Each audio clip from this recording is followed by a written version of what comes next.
Hello dear students, I welcome you all on AEC Plus Digital Platform of Advanced Engineering Classes। और fluid mechanics के इस practice session में आप सभी का स्वागत है। तो जो फ्लूइड मैकेनिक्स का हमारा प्रैक्टिस सेशन है उसके अंदर हमारे जो जितने भी डिफरेंट टॉपिक्स मेंशन है सिलेबस के अंदर सभी पर हम यहाँ पर क्वेश्चन स्टार्ट कर रहे हैं। तो आइए स्टार्ट करते हैं हमारा पहला सेशन फ्लूइड मैकेनिक्स के ऊपर, ठीक, जहां पर हम फ्लूइड प्रॉपर्टीज, उनकी यूनिट्स और साथ में जो हमारा फ्लो मेजरमेंट वाला पार्ट है, टाइप्स ऑफ फ्लो, ये सारे क्वेश्चंस हम यहाँ पर वन बाय वन डिस्कस करेंगे अलग अलग प्रैक्टिस सेशंस के माध्यम से। तो ये हमारा पहला प्रैक्टिस सेशन है। क्वेश्चन है the surface tension of water at 20 degree Celsius is 75 into 10 to the power -3 Newton पर metre. The difference in the water surface within and outside an open-ended capillary tube of 1 mm internal bore, ठीक है, inserted at the water surface would nearly be। देखो हमें surface tension दे रखा है। सबसे पहले ये होता क्या है वो समझना है। सरफेस टेंशन का सिंबल होता है सिग्मा और उसका फॉर्मूला होता है surface tension per unit length. इसकी यूनिट होती है न्यूटन पर मीटर। और साथ में सरफेस टेंशन का हमारे पास एक और भी फॉर्मूला है। इसका फॉर्मूला है surface energy per unit area, यानी एक और इसकी यूनिट बन सकती है जूल पर मीटर स्क्वायर। अब हमारे पास कहीं पर भी फ्लूइड स्टोर होता है, मान लो किसी कंटेनर में है, तो जब यहां पर फ्लूइड स्टोर्ड होगा इसके अंदर तो इसमें इस प्रकार से ये सरफेस बनती है। तो यहां पर जो सरफेस है वो थोड़ी सी ऐसी टेंस्ड होती है। जो भी फ्री सरफेस है, ठीक है, वो थोड़ी सी टेंस्ड होगी और उसमें यहां जो फोर्स आएगा वो सरफेस टेंशन फोर्स होगा। तो पर यूनिट लेंथ जितना फोर्स आ रहा है वो हमारा सरफेस टेंशन फोर्स होता है। मतलब जो कहीं भी किसी भी ट्यूब में जो मेनिस्कस बनता है उसका कारण भी सरफेस टेंशन फोर्स होता है। सरफेस टेंशन जो फोर्स है ये हमेशा कहां पे देखने को मिलेगा? फ्री सरफेस पर देखने को मिलेगा। और जो फ्री सरफेस है ये हमेशा किसका होता है? लिक्विड में होता है। मतलब सरफेस टेंशन गैसेस में नहीं होगा। सिर्फ सरफेस टेंशन कहां पर होगा? सिर्फ ये लिक्विड की प्रॉपर्टी है। अगला, सरफेस टेंशन का जो कॉज है, जो वजह है, सरफेस टेंशन किस कारण से आता है? तो उसका मेन कारण है कोहेजन फोर्स। कोहेजन और एडेशन भी रिस्पॉन्सिबल है, बट मेन अगर रीजन पूछे तो कोहेजन। कोहेजन का मतलब है attraction force between two same particles of fluid. दो फ्लूइड के पार्टिकल के बीच में, फ्लूइड क्या होते हैं? लिक्विड और गैसेस। तो लिक्विड और गैसेस के पार्टिकल के बीच में जो अट्रैक्शन फोर्स है उसे कोहेजन बोलते हैं। और कोहेजन के कारण सरफेस टेंशन आता है। ये गैसेस की प्रॉपर्टी है नहीं, लिक्विड की है। तो जो दो लिक्विड के पार्टिकल है उनके बीच में जो इंटरमॉलिक्यूलर फोर्स ऑफ अट्रैक्शन है उसके कारण हमें सरफेस टेंशन देखने को मिलता है। सरफेस टेंशन में और भी पॉइंट ध्यान रखने। सरफेस टेंशन के कारण कौन कौन से फिनोमेना हमको देखने को मिलते हैं? जो साबुन का बुलबुला बनता है, जो सोप बबल बनता है, वहीं पर जो वाटर ड्रॉपलेट बनता है, मतलब जो पानी की बूंदें बनती हैं। और साथ में एक और होता है लिक्विड जेट। जब भी हम किसी पानी की बौछार को देखते हैं, किसी पाइप से जब निकलता है, जेट निकलती है, तो वो सिलेंड्रिकल शेप की होती है, सरफेस कव्ड होती है। उसका रीजन भी सरफेस टेंशन होता है। और ये ध्यान रखना है कि जो सरफेस टेंशन है वो टेम्परेचर के इनवर्सली प्रोपोर्शनल है। मतलब टेम्परेचर अगर बढ़ेगा तो सरफेस टेंशन कम होगा। तो जो आपका लिक्विड है उसका जो बॉइलिंग पॉइंट टेम्परेचर है वहां पर सरफेस टेंशन 0 हो जाएगा, क्योंकि बॉइलिंग पॉइंट पे जो उसके बॉन्ड है, इंटरमॉलिक्यूलर बॉन्डिंग है दो लिक्विड पार्टिकल के बीच में, जो कोहेजन है वो 0 हो जाएगा। तो सरफेस टेंशन भी 0 हो जाएगा। और एक और ध्यान रखना है, सरफेस टेंशन जो आइडियल फ्लूइड का होता है, जो आदर्श द्रव होते हैं, जो इमेजिनरी फ्लूइड होते हैं, उनका सरफेस टेंशन भी 0 होता है। सिर्फ रियल फ्लूइड जो रियल में एग्जिस्ट करते हैं इस दुनिया में, उन्हीं का सरफेस टेंशन होता है। अब सरफेस टेंशन का अलग अलग फॉर्मूले होते हैं। अगर सरफेस टेंशन का फॉर्मूला हम लिक्विड जेट कंडीशन के लिए देखें तो लिक्विड जेट कंडीशन के लिए फॉर्मूला होता है टू, जो चेंज इन प्रेशर होता है, जो एक्सेस प्रेशर होता है, उसका फॉर्मूला होता है डेल पी बराबर 2 सिग्मा के अपॉन में डी। वहीं पर जो डेल पी का जो फॉर्मूला होता है, जो हमारा वाटर ड्रॉपलेट के लिए होता है, जो पानी की बूंदों के लिए जो एक्सेस प्रेशर का फॉर्मूला होता है वो होता है 4 सिग्मा अपॉन डी डायामीटर। और वहीं पर अगर सोप बबल फॉर्मेशन के लिए फॉर्मूला पूछा जाए तो सोप बबल के लिए फॉर्मूला बनेगा 8 सिग्मा अपॉन डी। ठीक है, 8 सिग्मा अपॉन डी यहां पे आ जाएगा। ठीक है, और अगर रेडियस के फॉर्म में पूछेंगे तो रेडियस में क्या हो जाएगा, रेडियस में यहां पर 4 सिग्मा अपॉन आर, ये 2 सिग्मा अपॉन आर, और ये वाला हो जाएगा सिग्मा अपॉन आर। इसमें ध्यान रखना है जो यहां फ्री सरफेस होती है वो इसमें 1 होगी, पानी की बूंद के अंदर भी फ्री सरफेस 1 होगी, और सोप बबल के अंदर फ्री सरफेस 2 होगी।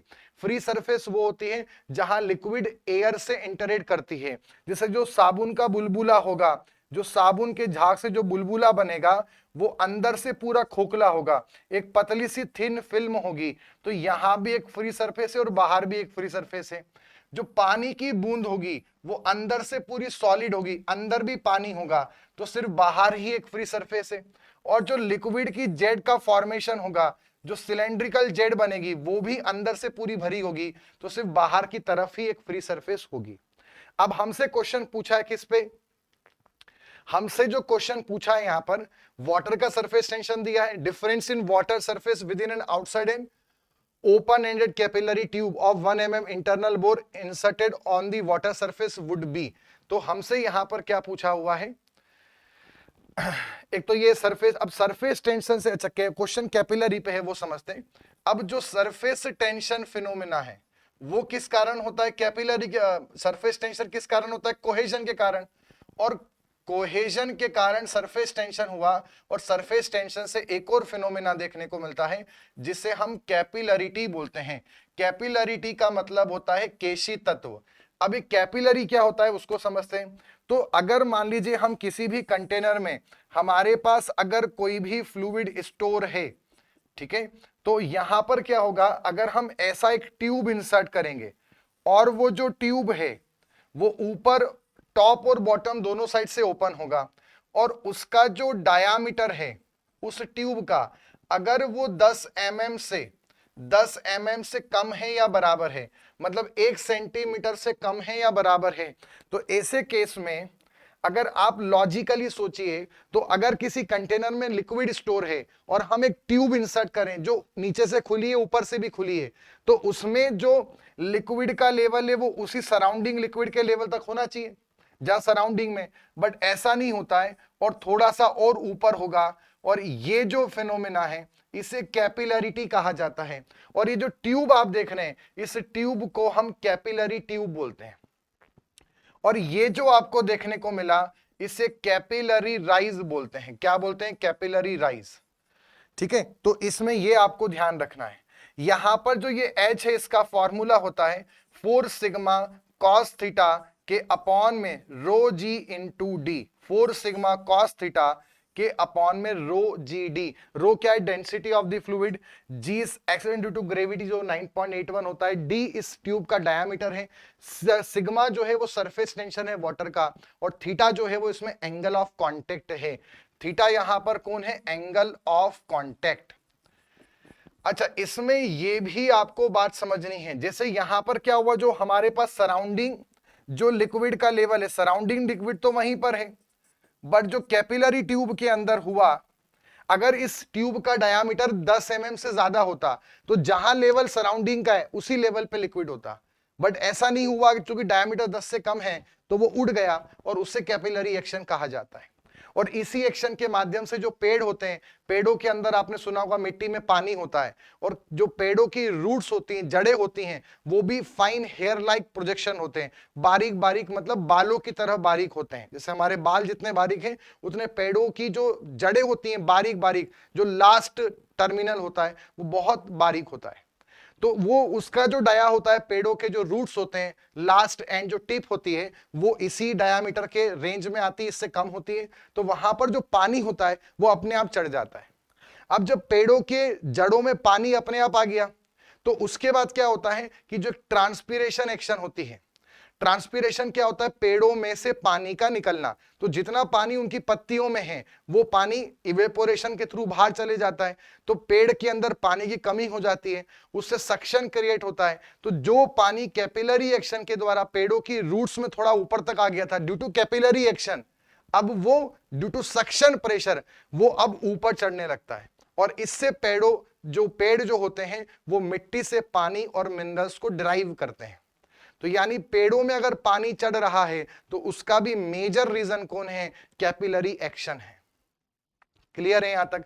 अब इसमें कैपिलरी राइज तभी होता है जब जो फ्लूइड है उसमें जो एडेशन फोर्स है, जो एडेशन है वो ज्यादा हो और कोहेजन कम हो।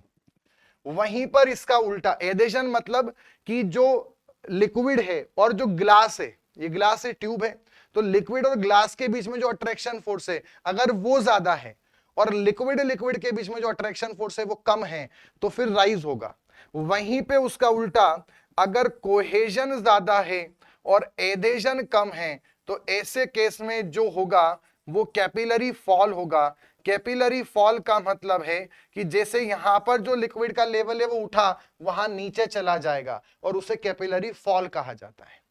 कैपिलरी फॉल जिस लिक्विड में देखने को मिलता है वो liquid non waiting type liquid कहलाते हैं, नॉन वेटिंग टाइप लिक्विड। और ऐसे लिक्विड का एग्जांपल है मरकरी यानी पारा। मतलब अगर यहां पारा होता तो लिक्विड का लेवल नीचे निकल जाता, और ये जो लिक्विड है जिनमें ऐसा होता है वो वेटिंग टाइप लिक्विड होते हैं। और जो वेटिंग टाइप लिक्विड होते हैं उनका एग्जांपल है जैसे कि वाटर या कोई ऑयल। जैसे अगर आप किसी ऑयल या पानी को आप किसी टेबल पे या ग्लास पे फैलाएं तो वो सतह पे चिपक जाते हैं, वो उसे गीला कर देते हैं। हम बोलते हैं पानी से वो कपड़ा गीला हो गया या वो सतह गीली हो गई। बट अगर आप पारे को, मरकरी को किसी सरफेस पे रखें तो उसको हटा दें बाद में, तो वहां कुछ भी मरकरी के अवशेष नहीं बचते, मरकरी पूरा इकट्ठा उठ के आ जाता है। क्योंकि मरकरी में जो कोहेजन है, दो मरकरी के पार्टिकल के बीच में जो अट्रैक्शन है वो ज्यादा है, और मरकरी और ग्लास का जो अट्रैक्शन एडेशन है वो कम है। तो ऐसे फ्लूइड नॉन वेटिंग में आते हैं, और नॉन वेटिंग में कैपिलरी फॉल होता है और वेटिंग वालों में कैपिलरी राइज होता है। फॉर्मूला दोनों का सेम है, बट एक में उठेगा और एक में नीचे जाएगा, इतना सा अंतर है। अब ये जो थीटा है ये एंगल ऑफ कांटेक्ट है। तो जो वेटिंग टाइप लिक्विड होते हैं जैसे कि वाटर है, तो वाटर के लिए एंगल ऑफ कांटेक्ट 0 डिग्री होता है। वहीं पे मरकरी के लिए जो एंगल ऑफ कांटेक्ट है वो 135 डिग्री टू 140 डिग्री होता है। ये आपको ध्यान रखना है। अब क्वेश्चन को समझते हैं। तो हमारे पास सरफेस टेंशन दे दिया, वाटर पे क्वेश्चन है 75 इंटू 10⁻³ न्यूटन पर मीटर। हमारे पास फॉर्मूला क्या है? कैपिलरी राइज का H बराबर 4 सिग्मा, पानी है तो एंगल कितना होगा? 0 डिग्री, अभी पढ़ा हमने, और rho water into g into d. Density of water question में दे भी सकता है, नहीं क्योंकि ये बेसिक है। वाटर की डेंसिटी ध्यान रखना 1000 kg पर क्यूबिक मीटर होती है। एयर की डेंसिटी याद रखना 1 kg पर क्यूबिक मीटर होती है। और न्यूमेरिकल में ध्यान रखना मरकरी की डेंसिटी 13.6 इंटू 10⁻³ kg पर क्यूबिक मीटर होती है। तो हमें पानी की जरूरत है, तो यहां पे आ जाएगा 4 इंटू 75 इंटू 10⁻³ अपॉन में यहां पे आ जाएगा रो वाटर। रो वाटर कितना है? डेंसिटी ऑफ वाटर है 1000 इंटू जी है 9.81 और इंटू में डी। अब यहां पे जब भी आपको दिया है इंटरनल बोर, इंटरनल बोर का मतलब होता है रेडियस। तो रेडियस 1 mm है, तो डायामीटर कितना होगा? 2 mm। तो डायामीटर जब 2 mm होगा तो उसको हम यहां पे रख देंगे, बट वो mm है, हमें मीटर में चाहिए SI यूनिट। तो 1 mm बराबर 10⁻³ मीटर। तो इससे ये कैंसिल हो गया और 4 से ये 2 कैंसिल हो गया। 2 इंटू 75 150 होता है, अपॉन में लगभग ये 10 हो गया और इंटू 10⁻³ हो गया। ये इससे कैंसिल हो गया। 15 इंटू 10⁻³ मीटर में आंसर आया है, ये आंसर मीटर में आया, तो ये आ जाएगा 15 mm। 15 mm तो सही आंसर होगा इसका सी आंसर।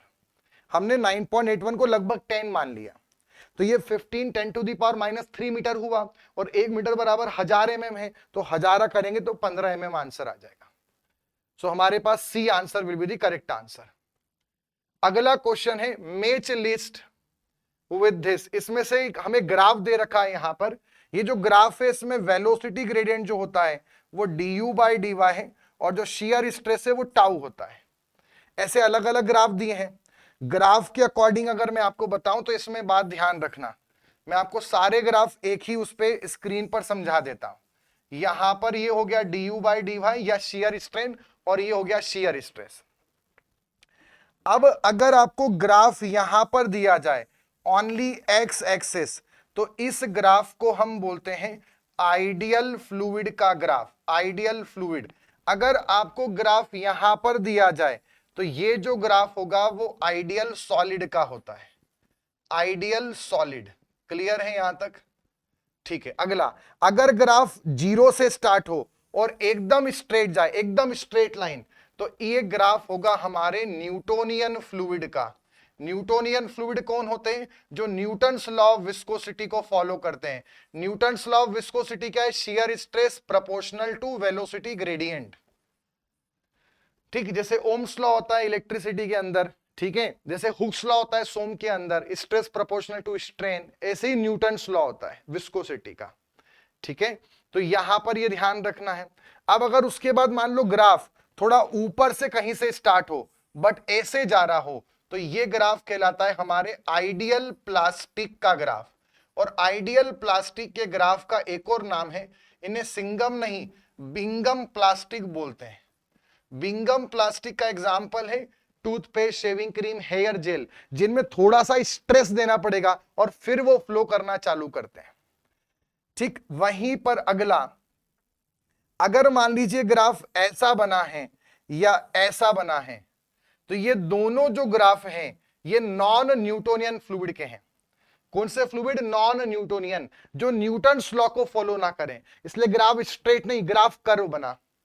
पर अगर देखें तो जो ये ग्राफ होता है इसका स्लोप विस्कोसिटी बताता है, मतलब इनकी जो विस्कोसिटी हो रही है वो बढ़ते जा रही है। ऐसे जो फ्लूइड होते हैं उन्हें डायलेटेंट कहा जाता है, जो बहते बहते गाढ़े होते हैं। न्यूटोनियन फ्लूइड वो जो जिनकी विस्कोसिटी जो होती है, शांता जो होती है, वो समान रहती है। पर ऐसे फ्लूइड जो बहते बहते गाढ़े हो जाएं वो डायलेटेंट कहलाते हैं। और ऐसे फ्लूइड जो बहते बहते पतले हो जाएं वो सूडोप्लास्टिक कहलाते हैं। ये दोनों नॉन न्यूटोनियन की कैटेगरी में आते हैं। डायलेटेंट को शियर थिकनिंग भी कहा जाता है, क्योंकि बहते बहते क्या हो रहे हैं? गाढ़े हो रहे हैं। सूडोप्लास्टिक को शियर थिनिंग भी कहा जाता है, क्योंकि बहते बहते क्या हो रहे हैं? पतले हो रहे हैं। Shear thinning. क्लियर है यहां तक? पहले ध्यान रखना है, पहले डी आता है इंग्लिश अल्फाबेट में, फिर पी आता है, तो पहले डायलेटेंट आएगा फिर सूडोप्लास्टिक आएगा। इसमें एक और ध्यान रखना, अगर हम यहां पर टाइम के साथ और शियर स्ट्रेस का ग्राफ बनाए, तो अब टाइम के साथ बना रहे हैं, तो अब यहां पर दो फ्लूइड आएंगे। एक फ्लूइड होता है रियोपैक्टिक, ये ऐसे होते हैं जैसे जो न्यूटोनियन है उनकी विस्कोसिटी समान है, ना तो बहते बहते, ये है फ्लो, वेलोसिटी मतलब फ्लो, ना तो फ्लो के साथ चेंज आता है ना टाइम के साथ आता है, किसमें? न्यूटोनियन में। बट ऐसे कुछ फ्लूइड हैं जिनमें रखे रखे समय के साथ वो गाढ़े होने लगते हैं, इनकी विस्कोसिटी बढ़ रही है तो समय के साथ गाढ़े हो जाते हैं, उन्हें रियोपैक्टिक बोलते हैं। और जो समय के साथ पतले हो जाते हैं उन्हें थिक्सोट्रॉपिक कहा जाता है। समय के साथ जो पतले होते हैं उसका सबसे बढ़िया एग्जांपल है printers ink. Printers ink, printers ink, जो इंक होती है, शाही जो होती है, वो पतली होती है। रखे रखे जो गाढ़ा होता है उसका एग्जांपल है जिप्सम। अगर हम चूने के अंदर पानी मिला दें तो वो समय के साथ रखे रखे गाढ़ा हो जाएगा, जिप्सम इन वाटर। जो शाही होती है वो पतली हो जाती है, प्रिंटर्स इंक। डायलेटेंट का एग्जांपल जो बहते बहते गाढ़े होते हैं, जैसे सैचुरेटेड सॉल्यूशन ऑफ शुगर, मतलब शक्कर की चाशनी। और एक और एग्जांपल है जो हनी होता है, शहद होता है, वो भी डायलेटेंट का एग्जांपल है। शियर थिनिंग, जो बहते बहते पतले होते हैं, इनके एग्जांपल हैं दो, एक तो है मिल्क, दूध जो होता है वो बहते बहते पतला होता है। और एक और एग्जाम्पल है ब्लड, जो खून होता है वो भी बहते बहते पतला होता है। इसलिए कभी आपने सुना हो कि जो लोग डायलिसिस पे होते हैं, जिनकी किडनी खराब हो चुकी होती है, उनका सबसे मेन प्रॉब्लम है, जिनकी किडनी खराब हो जाती है उन लोगों के साथ कई सारी बीमारियां उन पर आती हैं और ऐसे लोग ज्यादा लंबा नहीं जी पाते। उसका सबसे मेन कारण यह है कि जब किडनी खराब हो जाती है तो आप डायलिसिस पे होते हैं। डायलिसिस में आपका जो किडनी का मेन काम है ब्लड को प्योर करना, तो डायलिसिस के माध्यम से आर्टिफिशियली ब्लड को प्योर किया जाता है बाहर से। अब जब ब्लड बार बार सर्कुलेट कराते हैं तो ब्लड बहते बहते पतला होता है। तो अब जो किडनी के पेशेंट जिनकी किडनी खराब हो चुकी है उनका ब्लड पतला हो गया, क्योंकि आर्टिफिशियली बाहर घुमाना पड़ा ब्लड को प्योर करने के लिए। जितना घूमेगा उतना पतला होगा। तो अब क्या होता है, जब भी कोई दूसरी बीमारी उनको हुई और ऑपरेशन करना पड़ा तो कट नहीं लगा सकते। अगर कट लगाया तो उनका ब्लड इतना पतला है कि पूरा फ्लो हो जाएगा और पेशेंट की डेथ हो सकती है। इसलिए ध्यान रखना है कि ब्लड और दूध बहते बहते पतला, शहद और शुगर की चाशनी, शक्कर की चाशनी बहते बहते गाढ़ी होती है। ठीक है, न्यूटोनियन फ्लूइड के एग्जाम्पल हैं एयर, वाटर, पेट्रोल, कैरोसिन। ठीक है, कैरोसिन, डीजल, इनमें कभी कुछ नहीं होता, ना समय के साथ ना बहते बहते। तो अब अगर हम यहां पे डायग्राम को देखें तो भैया ए वाले हमारे आदमी कौन, ए वाला आदमी कौन है, हमारा आइडियल फ्लूइड, मतलब ए का आंसर तो क्या हो जाएगा 2। ये आइडियल, आइडियल लिखा आगे नहीं लिखा मतलब आइडियल फ्लूइड मान लो। तो ए वाला हमारा ग्राफ तो हो गया आइडियल फ्लूइड मतलब 2 वाला। अगला देखते हैं, अब बी वाला कौन है, तो ये बी वाला वो है जो बढ़ रहा है, गाढ़ा हो रहा है। गाढ़ा मतलब शेयर थिकनिंग। शेयर थिकनिंग किस में आता है, नॉन न्यूटोनियन। ठीक है, और इसका एक और एग्जाम्पल हमारे, इसका एक और हमारे पास जो वो है वो कौन है, डाइलेटेंट। पर डाइलेटेंट जो है वो यहां ऑप्शन में नहीं दिया हुआ है, इसका मतलब ये नॉन न्यूटोनियन तो बोला ही जा सकता है। ठीक है, क्योंकि जो सूडो प्लास्टिक वहां ऑप्शन में है वो ये वाला है, और सूडो प्लास्टिक का ग्राफ जो है वो ऐसा वाला बनता। सूडो प्लास्टिक ऑप्शन में नहीं है, मतलब बी किस कैटेगरी में आ जाएगा, नॉन न्यूटोनियन। तो उनको बोल ही सकते हैं, दोनों के परिवार का नाम क्या है, नॉन न्यूटोनियन। अगला, अब जो सी है, सी स्ट्रेट जा रहा है, मतलब थोड़ा ऊपर जाने के बाद वो शेविंग क्रीम, हेयर जेल, मतलब बिंगम वाले आदमी। बिंगम मतलब आइडियल प्लास्टिक, मतलब सी वाले का 1 हो गया। बिंगम प्लास्टिक थोड़ा स्ट्रेस देने के बाद चलते हैं। और डी वाला देखें तो एक टाइम के साथ था हमारा जो रखे रखे गाढ़े हो रहे हैं। ठीक है, वो थे रियोपेक्टिक। तो फिर ये वाले कौन से होंगे, ये होंगे थिक्सोट्रॉपिक। ये रखे रखे पतले हो रहे हैं, तो थिक्सोट्रॉपिक का एग्जांपल 5वां है, तो डी का आंसर हो गया 5वां। इसमें ध्यान रखना है कि सर आपने जब हमें थिक्सोट्रॉपिक और रियोपेक्टिक बताया तो यहां पे टाइम लिया, वहां तो वेलोसिटी ग्रेडियंट लिखा है। वेलोसिटी ग्रेडियंट का मतलब होता है du बाई dy, तो यहां तो वेलोसिटी ग्रेडियंट लिखा है। पर थिक्सोट्रॉपिक और रियोपेक्टिक तो टाइम के आदमी है, सही में टाइम के आदमी है। बट क्या होता है, जब सारे डायग्राम को, ये दो डायग्राम को भी वहां पे रिप्रेजेंट करते हैं, तो उनको क्या करते हैं, इसी के साथ में यहां पे लिख देते हैं, जबकि ये गलत है, बट ऐसा प्रैक्टिस में लिया जाता है। तो ये रियोपेक्टिक है और ये थिक्सोट्रॉपिक है। अब हमें बिंगम के बाजू से ऐसा उठाया गया है डायग्राम, इसका मतलब ये किसका होगा, ये थिक्सोट्रॉपिक का डायग्राम होगा। तो डी का हो गया 5वां, मतलब 2 3 1 5 हमारा पैटर्न बनता है। तो सही आंसर है ए आंसर।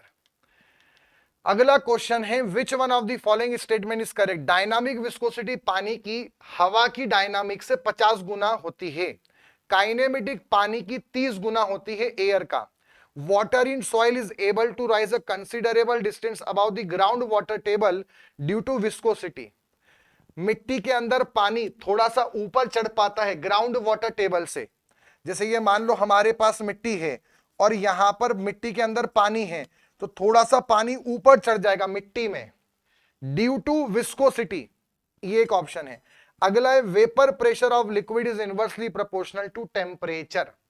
अब इसमें बोला है कौन सा स्टेटमेंट करेक्ट है, ध्यान से समझेंगे।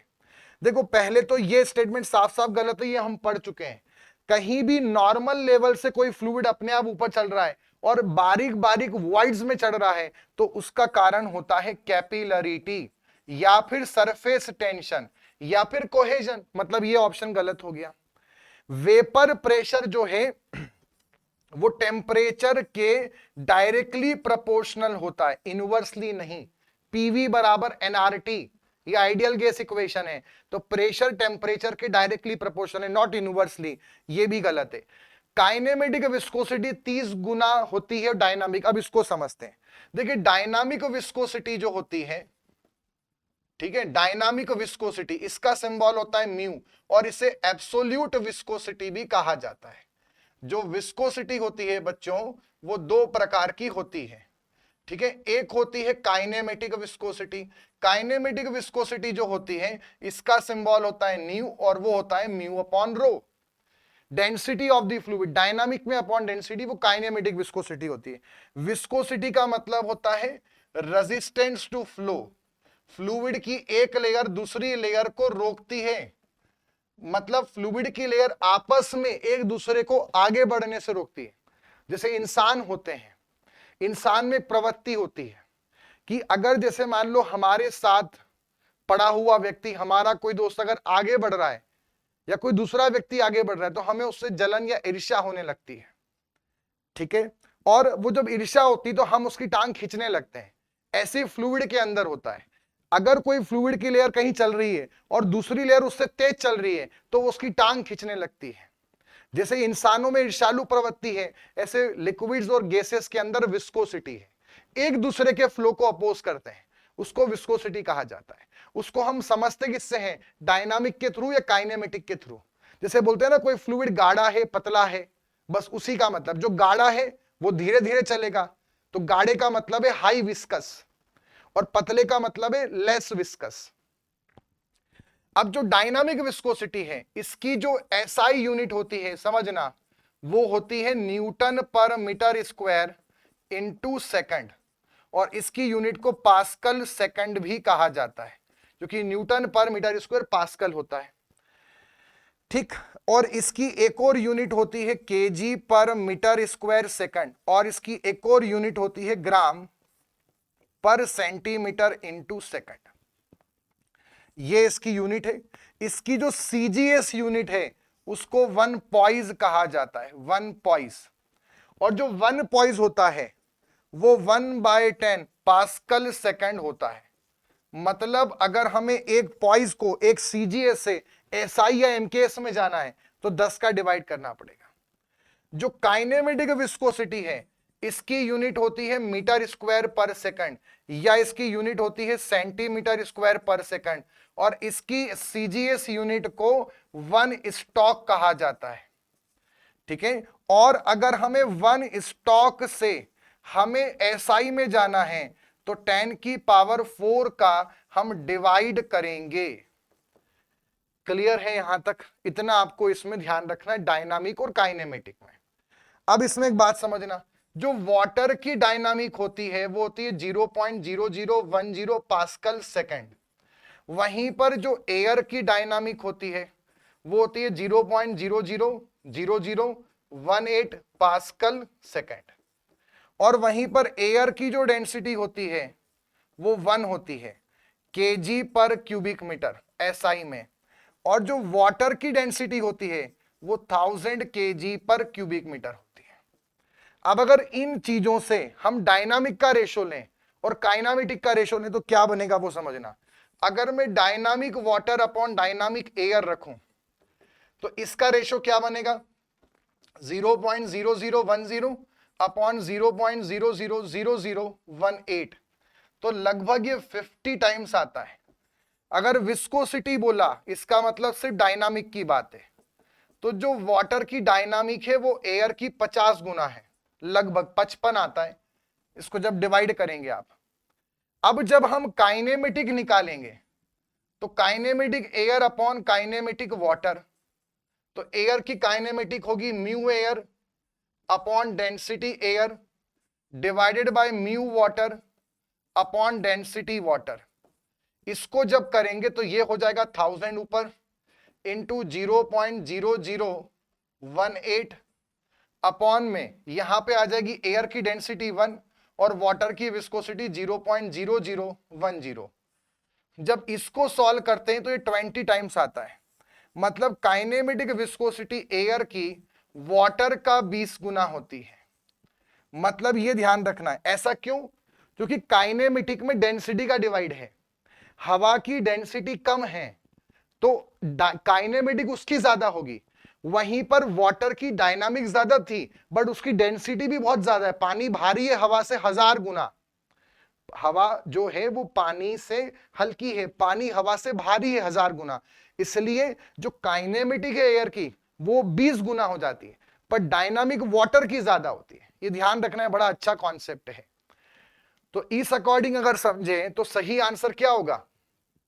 जो हमारे पास यहां पर ऑप्शन था, इस अकॉर्डिंग हम देखें तो काइनेमेटिक वाटर की 30 गुना है, ये तो गलत है ना, एयर की ज्यादा है, तो ये सही है, डायनामिक वाटर की 50 गुना होती, सही बात है। अगला क्वेश्चन है, which of the following fluid can be classified as non Newtonian? इनमें से कौन सा नॉन न्यूटोनियन है?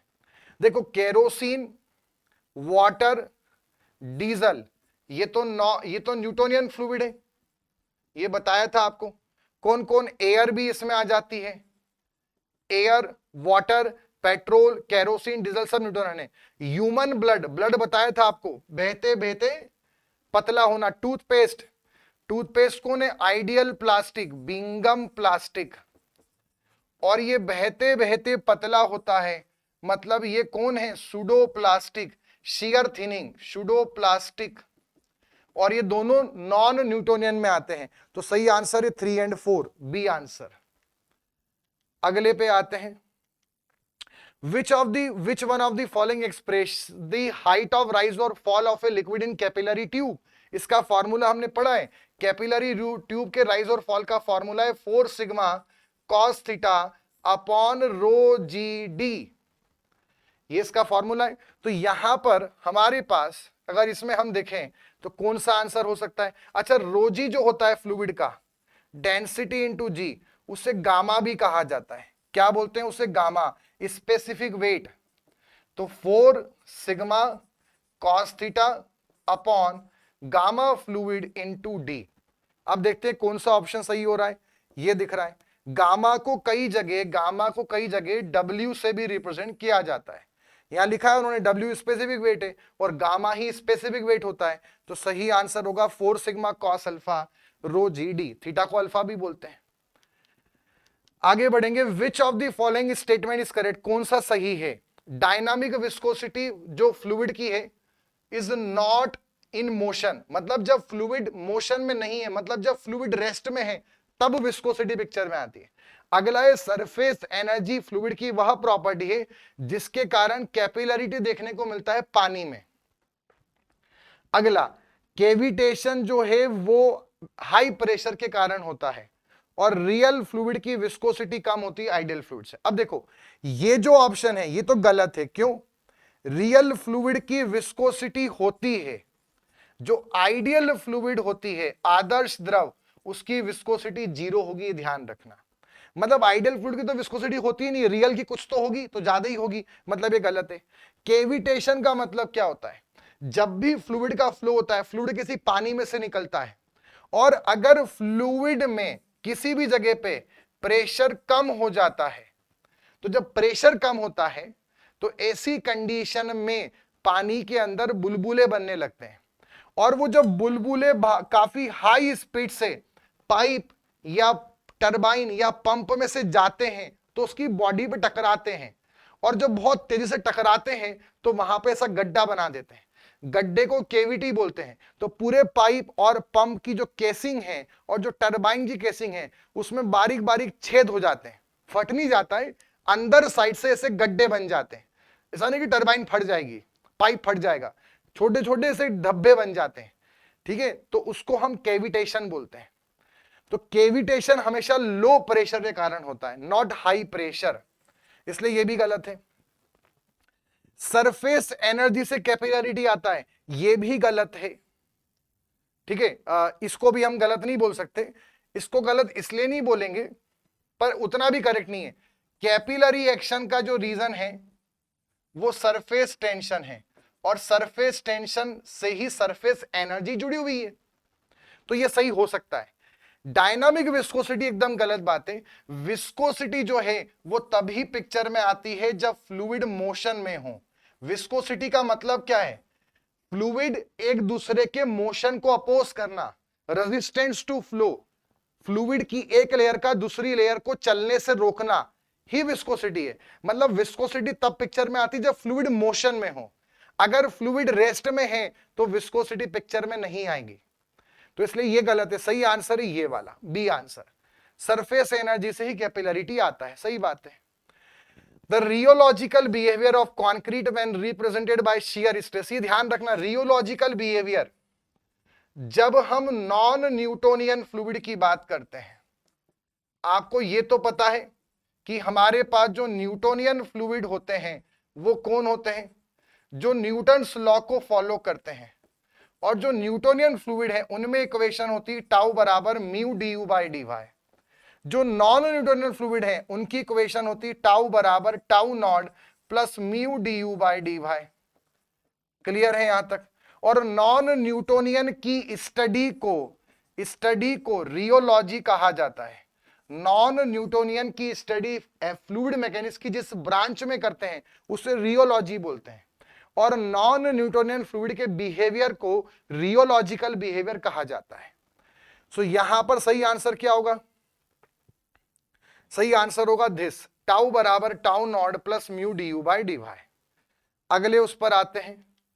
नेक्स्ट है a plate 0.025 mm distant from a fixed plate moves at 60 centimeter per second and requires a force of 0.2 kgf per meter square to maintain this speed. The dynamic viscosity of the fluid between the plate.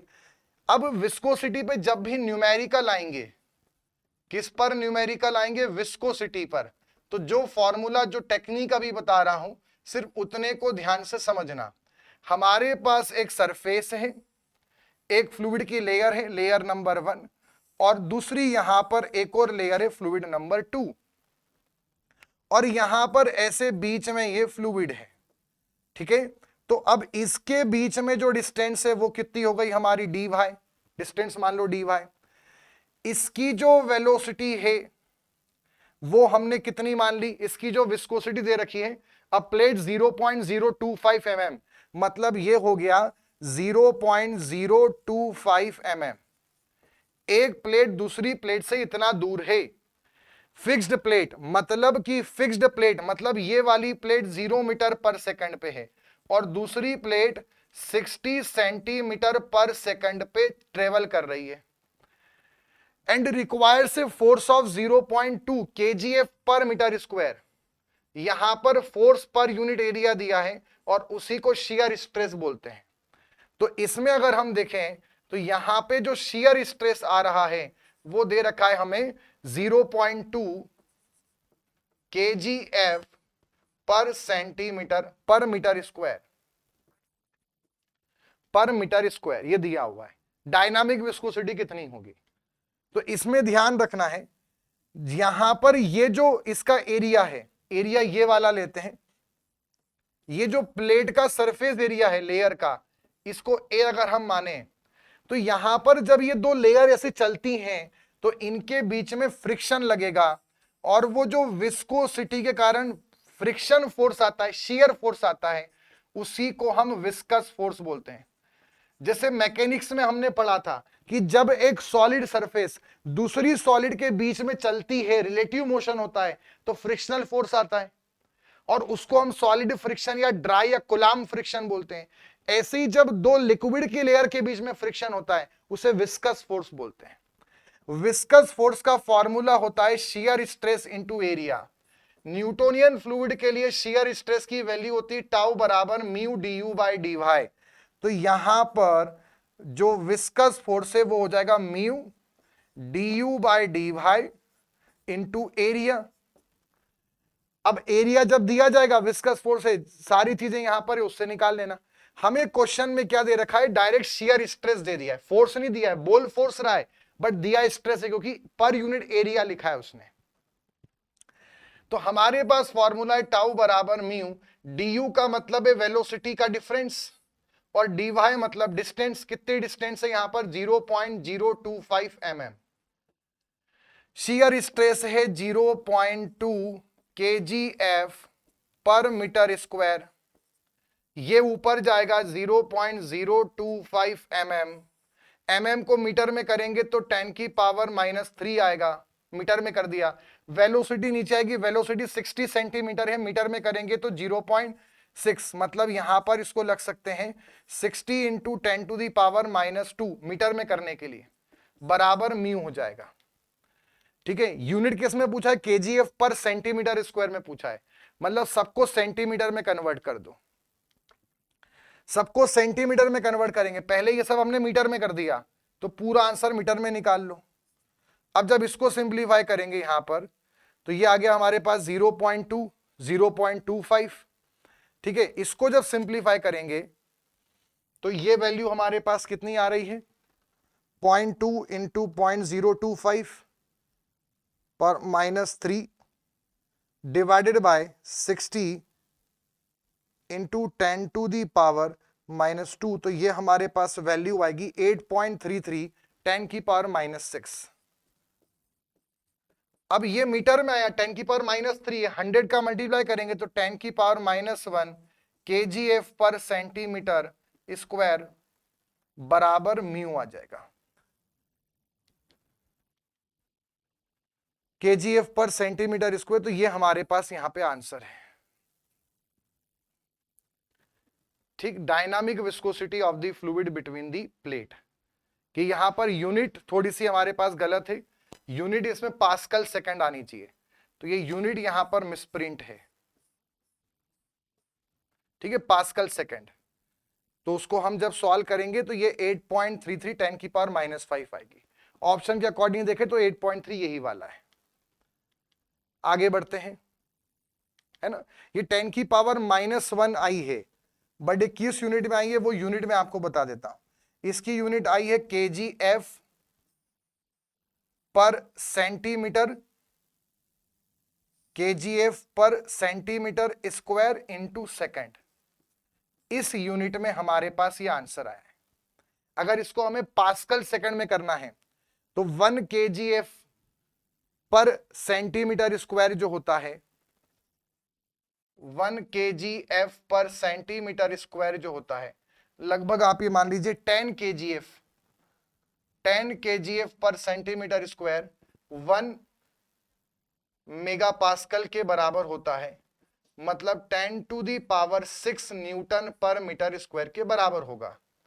तो 1 kgf पर centimetre square लगभग 10⁻5 Newton पर metre square होगा। तो अगर pascal second में करेंगे तो 10⁻5 से ये आ जाएगा, तो ये 8.33 इंटू 10⁻4 पास्कल सेकंड में आंसर आ जाएगा। क्लियर है यहां तक? चलो अगले क्वेश्चन पे चलते हैं। मैंने आपको बता दिया कैसे हमारा आंसर आया है, कि यहां पे यूनिट अलग गलत दी है, विस्कोसिटी की यूनिट kgf पर सेंटीमीटर स्क्वायर नहीं होती, हमने पढ़ा है पास्कल सेकंड होती है, तो उसको जब कन्वर्ट करेंगे तो वो उस यूनिट में आ जाएगा। अगले इस पर देखते हैं, the property of the fluid which determine its resistance to shearing stress. Resistance to shearing stress मतलब रेजिस्टेंस टू फ्लो, तो उसका आंसर क्या होगा? विस्कोसिटी।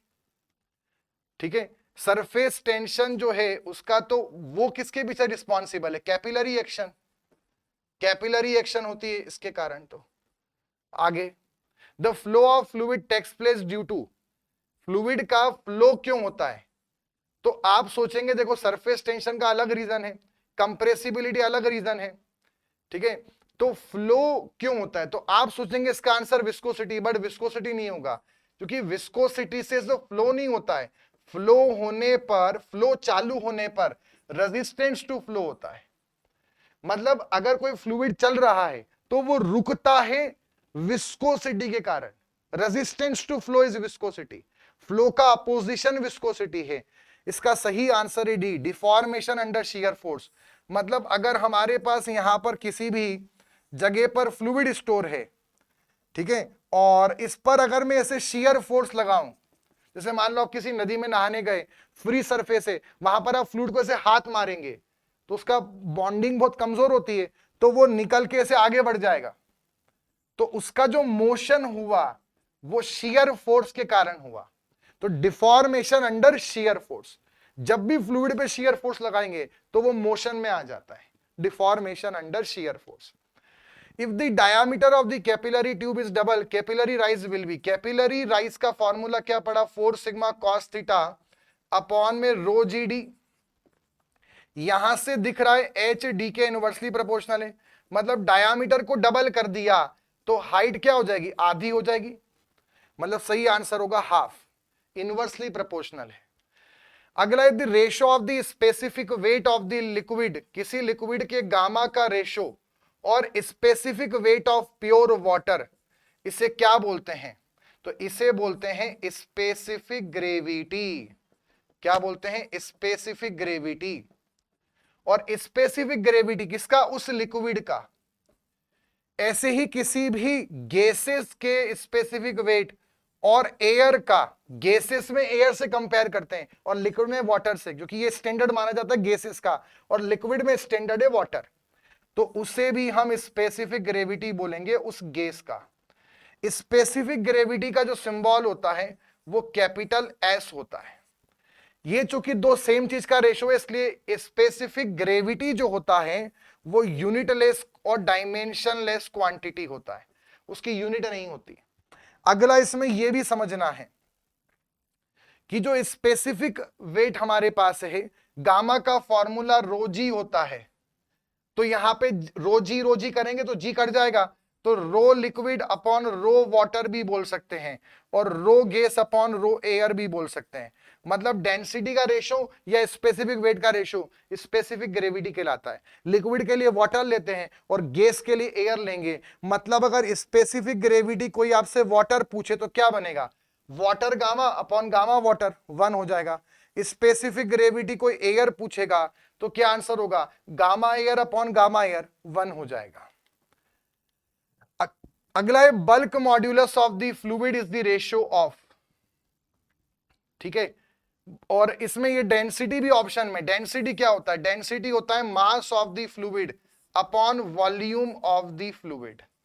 इसमें कंप्रेसिबिलिटी भी है, कंप्रेसिबिलिटी का सिंबल है बीटा, ये 1 अपॉन बल्क मॉड्यूलस होता है। बल्क मॉड्यूलस का फॉर्मूला होता है स्ट्रेस के अपॉन में वॉल्यूमेट्रिक स्ट्रेन, और वहीं पे बीटा का फॉर्मूला होता है वॉल्यूमेट्रिक स्ट्रेन के अपॉन में प्रेशर, ठीक है। बस दोनों का उल्टा है, रेसिप्रोकल है। बल्क मॉड्यूलस हमने सोम के अंदर भी पढ़ा है, स्ट्रेस अपॉन स्ट्रेन, और बीटा है स्ट्रेन अपॉन स्ट्रेस, बस इतना सा यहां पे अंतर है, ठीक। बल्क मॉड्यूलस किसका रेशो है, बल्क मॉड्यूलस तो हमने सोम में भी पढ़ा है, ये स्ट्रेस अपॉन स्ट्रेन का रेशो होता है, बट कौन सा स्ट्रेन लेते हैं यहां पे, वॉल्यूमेट्रिक स्ट्रेन, इसलिए इसका फॉर्मूला क्या बनेगा, इसका फॉर्मूला हमारे पास बनेगा डेल पी के अपॉन में minus delta V upon V. अब इसमें समझना, पर इसकी यूनिट क्या होगी, प्रेशर की यूनिट होती है पास्कल और स्ट्रेन की यूनिट नहीं होती, इसलिए बल्क मॉड्यूलस की यूनिट होगी पास्कल। वहीं पे बीटा जो होता है वो होता है वॉल्यूमेट्रिक स्ट्रेन के अपॉन में प्रेशर, इसलिए उसकी यूनिट क्या बनेगी, 1 अपॉन पास्कल, और इसलिए कंप्रेसिबिलिटी जो होता है वो 1 अपॉन बल्क मॉड्यूलस भी होता है। कंप्रेसिबिलिटी मेनली गैसेस के लिए डिफाइंड है, कंप्रेसिबिलिटी लिक्विड के लिए डिफाइंड नहीं है। लिक्विड का जो बीटा होता है वो 0 होता है, गैसेस का बीटा कुछ ना कुछ होता है, के भी कुछ ना कुछ होगा गैसेस का, बट लिक्विड का जो के है वो इनफाइनाइट होगा, ये ध्यान रखना। कंप्रेसिबिलिटी का मतलब है किसी भी गैस को कितना आसानी से कंप्रेस कर सकते हैं, कितना आसानी से कंप्रेस कर सकते हैं। और बल्क मॉड्यूलस का मतलब है किसी भी सब्सटेंस को कंप्रेस करना कितना मुश्किल होगा। अगर हम किसी सब्सटेंस को कंप्रेस कर रहे हैं तो कितना वो हमें रेजिस्टेंस देगा, वो बल्क मॉड्यूलस बताएगा, और कितना आसानी से हो जाएगा वो बीटा बताता है। तो इसका सही आंसर क्या होगा, increase in pressure to strain, ठीक है। अगला, kinematic viscosity and specific gravity of certain fluid are 5.58 stokes and 2 respectively. Kinematic viscosity कितना है 5.58 स्टॉक, ये हमने पढ़ा हुआ है, स्टॉक इसकी सीजीएस यूनिट है। स्पेसिफिक ग्रेविटी जो है वो इस फ्लूइड की 2 है। स्पेसिफिक ग्रेविटी कोई भी नहीं पता कि लिक्विड है गैस है, तो आपको लिक्विड मानना है। तो इसका फॉर्मूला होता है density of fluid upon density of water, तो ये हो गया 2। ठीक है, तो यहां पे फ्लूइड की जो डेंसिटी है वो हमारे पास हो जाती है 2 ग्राम पर क्यूबिक सेंटीमीटर, और या फिर हो जाती है 2000 केजी पर क्यूबिक मीटर। ऐसा क्यों? क्योंकि पानी की जो डेंसिटी है वो 1 ग्राम पर क्यूबिक सेंटीमीटर है, और ऐसे में 1000 केजी पर क्यूबिक मीटर है। ठीक है, तो यानी अगर किसी भी फ्लूइड का स्पेसिफिक ग्रेविटी दिया है तो वही उसकी डेंसिटी भी होगी सीजीएस सिस्टम में, ग्राम पर क्यूबिक सेंटीमीटर में वही उसकी डेंसिटी भी होगी, क्योंकि पानी की डेंसिटी 1 होती है सीजीएस में। तो अगर हमारे पास डेंसिटी ऑफ वाटर कितना हो गया 2 ग्राम पर क्यूबिक सेंटीमीटर, ये सीजीएस में क्यों लिया? क्योंकि ये भी सीजीएस में है। तो डायनामिक पूछा तो काइनेमेटिक, हमारे पास फॉर्मूला होता है काइनेमेटिक बराबर डायनामिक अपॉन रो। पूछा डायनामिक है तो डायनामिक बराबर काइनेमेटिक इंटू रो।